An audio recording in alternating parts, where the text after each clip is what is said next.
C'est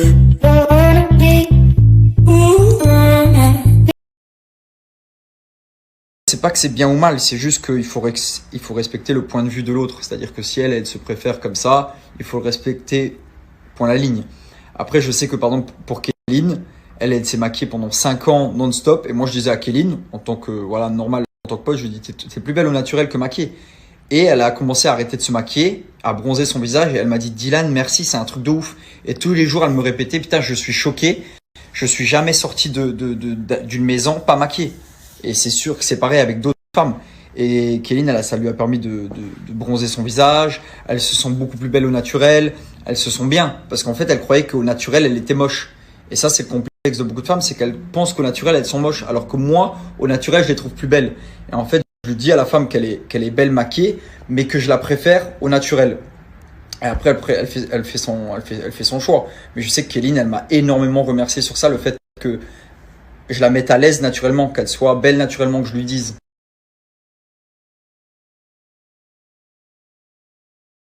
Avec Kéline, j'ai décidé de couper contact, que ça soit sentimentalement parlant ou amicalement parlant.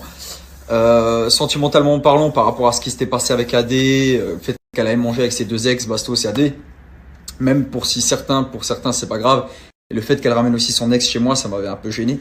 Pour certains, c'est pas grave. Et après, pour moi, c'est grave d'aller manger avec ses deux ex quand tu as des sentiments pour quelqu'un d'autre. Pour elle, c'est pas grave et il faut le respecter. Chacun son point de vue. Mais c'est pour ça que moi, de mon côté, sentimentalement parlant, j'ai été un petit peu déçu de certains propos qu'elle avait. Parce que moi, je trouvais qu'elle me respectait pas, que ce soit moi, ni ma religion, ni moi, ni mes principes, ni tout ça. Et du coup, je lui ai dit que moi, une amie comme ça, j'en voulais pas dans ma vie. Sur beaucoup de points, on n'était pas d'accord. Et sur beaucoup de points, amicalement parlant, on se prenait la tête fort. Enfin, moi, je lui prenais la tête parce qu'elle faisait des trucs qui me sortaient de la tête. Par exemple, quand elle a adopté le chien, pendant 3-4 jours, elle lui donnait des croquettes pour adultes à bouffer. Pendant 3-4 jours, le chien il bouffait des croquettes pour adultes alors qu'il avait 1 mois et demi. C'est-à-dire que le chien, il bouffait des croquettes de 1 cm alors que c'était un bébé. 2 fois, elle l'a secoué devant moi parce qu'il s'était étouffé. Et je lui ai dit, mais t'es une malade mentale. Je lui ai dit, ça fait 4 jours que t'as le chien, t'es pas foutu d'aller lui acheter des croquettes pour bébé. Et moi, c'est des trucs qui me mettaient hors de moi et pour lesquels je me disputais avec. Ensuite, elle me dit, écoute Dylan, je me sens seul, je peux dormir chez toi. Je dis, ouais, pas de souci, mais oublie pas que moi, je suis pratiquant. C'est-à-dire que ton chien, voilà, il va rôder à la maison. Si tu peux au moins le sortir pour pas qu'il chie et pisse chez moi. Mais madame, elle se couche à minuit, elle se lève à midi. Du coup, moi, je me lève, il y a plein de merde partout et plein de pisse partout. Déjà, c'est interdit dans l'islam, le chien, mais en plus, s'il chie et pisse partout, ça le faisait pas trop. À la maison, si tu peux au moins le sortir pour pas qu'il chie et pisse chez moi. Mais madame, elle se couche à minuit, elle se lève à midi. Du coup, moi, je me lève, il y a plein de merde partout et plein de pisse partout. Déjà, c'est interdit dans l'islam, le chien, mais en plus, s'il chie et pisse partout, ça le faisait pas trop. Après ça, je lui ai dit, écoute, Kéline, je préfère que tu dormes plus chez moi, je préfère que tu dormes chez toi. Bien évidemment, vu qu'on n'était pas en couple, moi, je couchais pas avec et on faisait rien ensemble. C'était juste le fait d'avoir le chien chez moi, ça me mettait hors de moi parce que elle faisait n'importe quoi avec le chien et ça créait des disputes, que ça lui donnait de la mauvaise bouffe ou alors que le chien il s'étouffe devant moi et tout, ça me mettait hors de moi. Par exemple, un jour, je lui dis, écoute, viens, on va faire du buggy, machin, on va dans le désert et tout. Elle dit, ouais, je peux prendre le chien avec dans le désert. Je dis, bah, si tu veux prendre le chien avec dans le désert, tu le prends avec. Il sera cool dans le désert et tout. Elle prend le chien sur le buggy. Je dis, Kéline, moi, dans le buggy, je roule comme un malade. Je vais mettre la musique à fond dans le buggy. Ton chien, il peut pas aller sur le buggy. C'est risqué, quoi. Tu vois, en plus, il y a des dodanes et tout, enfin, des dunes et tout, il peut s'envoler. Elle me dit, non, non, t'inquiète, je le tiens bien et tout ça. Je roule, dodane, tac, tac, tac, tac, machin, je roule à fond, je roule pendant 3 minutes, du coup normal, parce que vu qu'on doit suivre un moniteur, on roule normal et on roule assez vite. Je m'arrête, et je dis, tu vois, Kéline, ton chien, il est en train de s'étouffer, là, il est là. Le chien, il avait 2 mois, 1 mois et demi, 2 mois, il était en train dans le désert, en train de suffoquer, il était en train de respirer comme ça. Je dis, et je sors de mon buggy, je lui dis, Kéline, mais t'es une putain de cassos. T'as aucune éducation, mais tu sais vraiment rien faire, même t'occuper d'un chien, tu sais pas faire. C'est-à-dire que ton chien là, il est en train de crever. Si je m'arrête pas, tu me dis rien. Et je m'arrête et je dis, tu sais quoi, Kenny, je vais pas prendre la responsabilité moi.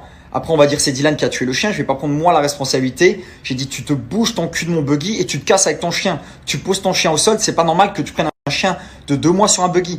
Et c'est des trucs qu'elle faisait qui me mettaient hors de moi. Genre des trucs comme ça, genre d'où tu prends un chien de 2 mois sur un buggy.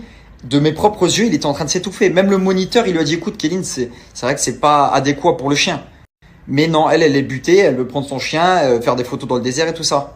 En fait, c'était que des disputes comme ça, qui étaient tellement, pour nous tous, hein, parce qu'on lui disait tous, j'étais là avec mon cousin, avec le moniteur et tout, on lui disait, Kéline, c'est pas normal que tu mettes ton chien sur le buggy. Ouais, mais c'est pas grave, c'est qu'un chien. Ouais, mais c'est qu'un chien qui a 2 mois, qui a été abandonné dans la rue, qu'on sait pas s'il est en bonne santé, vraiment. Et c'est des trucs qui faisaient que moi, ça me mettait hors de moi. Et je lui parlais vraiment comme ça. Et j'en suis désolé. Et je vous dis la vérité. Je lui disais, mais t'es une putain de cassos de mettre ton chien sur le buggy. Alors que tu sais comment je roule. Tu sais qu'il y a des dunes. Tu sais que... Et je pétais des câbles comme ça. Et ça me mettait hors de moi. Et du coup, j'étais mal à l'aise. Du coup, l'activité, j'étais pas à l'aise parce que je venais d'engueuler Kéline par rapport à ce qu'elle a fait avec son chien. Et je disais à mon cousin, putain, t'as vu, dans l'état qu'elle me met parce qu'elle sait pas s'occuper d'un chien. Et c'était que des trucs comme ça. Un jour, on est dans la voiture. Non, un jour, ouais, il y a pas longtemps là. C'est là où j'ai coupé contact direct parce que c'était la goutte de trop. J'étais avec deux amis qui s'intéressaient fort à l'islam, qui voulaient se convertir, et on avait une discussion sérieuse où on parlait justement d'islam et tout ça. Et on parlait de religion et tout ça. Et à un moment donné, pendant la discussion, elle fait une blague. Et je dis, écoute, j'ai dit, s'il te plaît, Kéline, là, on parle, bouge, s'il te plaît, parce que là, tu viens avec tes conneries. Nous, on parle sérieusement, là, on parle d'un sujet qui est un peu important pour nous, tu vois. Elle va dans la voiture. Après, je monte dans la voiture, on part. Et dans la voiture, elle me dit, ouais, c'est pas normal que tu sois buté comme ça dans ta religion et tout ça. Et là, je m'arrête. Là, je m'arrête au milieu de la route, hein. Je m'arrête et je dis, d'accord. C'est-à-dire que même ma religion, tu la respectes pas. C'est-à-dire que même me dire des trucs comme ça, elle me dit, ouais, reste buté avec les gens comme toi. C'est-à-dire que pour elle, reste buté avec les gens comme toi, même si pour certains, c'est qu'un mot, mais le fait qu'elle m'ait dit ça, moi, je l'ai pris genre, reste buté dans ta religion une connerie, quoi. Quand elle m'a dit ça, moi, je l'ai pris genre, reste buté avec les tarés comme toi. Je l'ai pris un peu comme ça. Et là, je lui ai dit, je suis sorti de la voiture.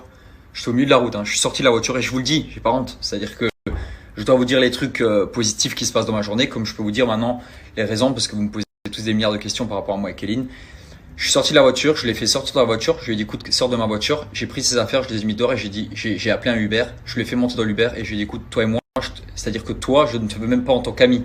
C'est-à-dire que du moment que tu me respectes pas, ni moi, ni ma religion, ni mes potes, ni ton chien, j'ai dit moi je ne veux pas d'une amie comme toi dans ma vie, et j'ai coupé contact court et on s'est enlevé des réseaux, on s'est bloqué. Aujourd'hui, elle est partie sur le reste du monde, bien évidemment sans son chien qu'elle a dû laisser je ne sais chez qui à Dubaï. C'est triste, mais c'est comme ça. Mais voilà, j'ai décidé de couper contact totalement avec cette fille et je ne veux la veux ni en amie ni en tant que meuf. Voilà, comme ça c'est clair et vous pouvez arrêter de me poser cette question.